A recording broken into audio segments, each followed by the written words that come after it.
මනක්කල්පිත අද්භූත ජීවීන් එහෙම නැත්නම් කුම්භාණ්ඩයෝ.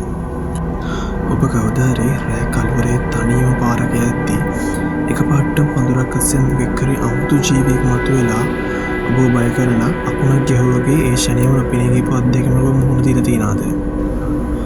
අපේ පැරණි ගැමියන් විශ්වාස කරපු විදියට මහා ඝන කළුවර ඇතුලේ සැරිසරන මිනිසුන් තැති ගණනට දකින්නවත් එක්කම එක කිලි පොළායන අමුතු විදිහේ කොට විරූපී ජීවීන් කොටසක් ඉන්නවා.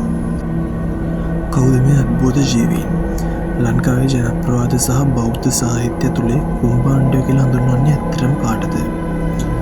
ගොඩක් අය හිතන්නේ කුම්භාණ්ඩයෝ කියන්නේ නිකම් බය හිතෙන පෙරේතයෝ පිරිසක් කියලා. හැබැයි ඒක වැරදි. අපේ පැරණි විශ්වාසයන්ට අනුව කුම්භාණ්ඩයෝ කියන්නේ වෛශ්‍රණ රජුගේ පාලනයට අයත් දකුණු දිශාව බර විරූඪ රාජ්‍යයට අයත් බලගතු අමනුෂ්‍ය කොටසක්. ජනප්‍රවාදවල මේ ජීවීන් විස්තර කරන්නේ තාමත් අමුතු විදියට. ඔවුන්ගේ බඩවල් ඉතාමත් විශාලයි, ශරීරය කොටයි, පිනුම විරූපී. ඒ වගේම ඔවුන් ශනිකව නොපෙනී යන සහ විවිධ වෙස් පෙරලන්න පුළුවන් මාරම අද්භූත බලයක් තියෙනවලු. අපේ රටේ තියෙන ජනප්‍රවාදවලට අනුව මේ කුම්භාණ්ඩයෝ කියන්නේ ලංකාවේ බියකරුම සෙන්පතියා වෙන මහසෝනාගේ හමුදාවේ ඉන්න ප්‍රධානම අනුගාමිකයෝ පිරිසක්. මහසෝනා රාත්‍රිකාරයට පාළු සොහොන් පිටි සහ පාළු මන්දිර සැරිසරද්දී ඔහුට කලින් පාරවල් සුද්ධ කරමින් පටපිටා වෙන මිනිසුන් බය කරලා මංගොලා කරන්නේ මේ කුම්භාණ්ඩයෝ කියලා ගැමියන් අදට විශ්වාස කරනවා. හැබැයි කුම්භාණ්ඩයන්ගෙන් මිනිසුන්ට කෙලින්ම හානියක් සිදු වෙන්නේ නැහැ.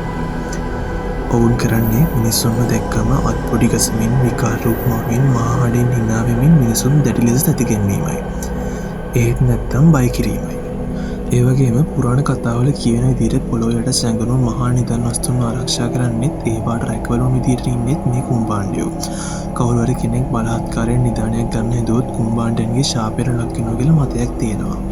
විද්‍යාව දියුණු මේ නූතන ලෝකයේ කුම්භාණ්ඩයෝ කියන නිකම් මිනිස්සුන්ව වැදියටලින් මුදවා ගන්න හදපු මනක්කල්පිත කතාවක් වෙන්න පුළුවන්. හැබැයි රැහැද්දෙකුට හරි එක පාළු පාරක ඇති දැනෙන අමුතු සීතල සහ බය නිකම් ඇතිවෙන එකක් නොවන බව විතරක් මතක තබා ගන්න. මේ වගේ ලංකාවේ සැඟුණු රහස් සහ මනක්කල්පිත දේවල් ගැන දැන ගැනීමට අපේ channel එක subscribe කරන්න අමතක කරන්නත් එපා. වීඩියෝ එකට like එකක් දාලා යාළුවන්ට බලන්න share කරන්න. ඊළඟ වීඩියෝ එකෙන් හමු වෙමු. ඔබ සැමට සුබ දවසක්.